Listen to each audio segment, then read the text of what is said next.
அன்பார்ந்த சாய் பக்தர்களே, வழிபாட்டுல முதன்மையானவர் பிள்ளையார் தான்.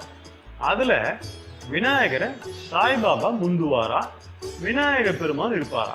அந்த அளவுக்கு விநாயகரை போல சாய்பாபா பிரபமடைந்து வரார். பிள்ளையாரு ஒரு ஞானகுரு, சாய்பாபாவும் ஒரு ஞானகுரு. அவரு ஒரு பக்ஷண பிரியர், இவரும் ஒரு பக்ஷண பிரியர். விநாயகரை உலகத்துல உள்ள எல்லா மக்களுக்கும் பிடிக்குது.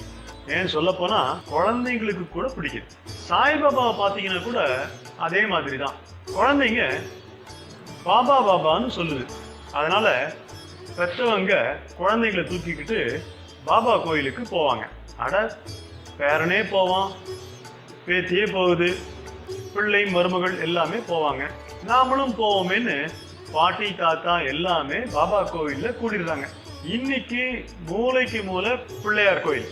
முட்டு சந்துன்னா காப்பாத்துறது பிள்ளையார வச்சுதான் நாம பாதுகாப்பா வாழறோம். அதே மாதிரி இப்பெல்லாம் பாபாவை வச்சு பாதுகாப்பா வாழற பல பக்தர்களை நாம பார்க்கலாம்.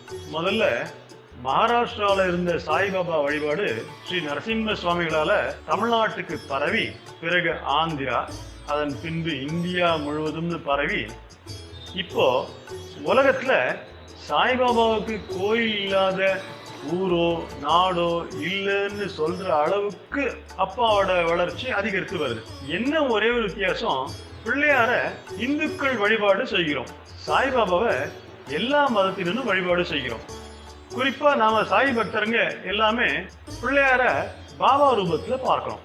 மேல பிள்ளையார சுழி போட்டுட்டு கீழே ஓம் சாய்ராம்னு எழுதிட்டு அப்புறம்தான் எதையுமே எழுத துவங்குறோம். பாபா சிவஸ்வரூபம், பிள்ளையாரும் அவரோட பிள்ளை, ரெண்டு பேருமே சக்தி உள்ளவங்க தாங்க.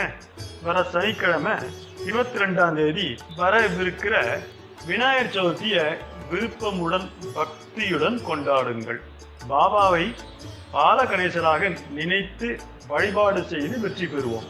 என் அன்பு குழந்தையே, என் வார்த்தைகளை நீ அடிக்கடி கேட்க, வாழ்வாங்கு வாழ இந்த சேனலை சப்ஸ்கிரைப் செய்து கொள். அல்லாஹ் மலிக்.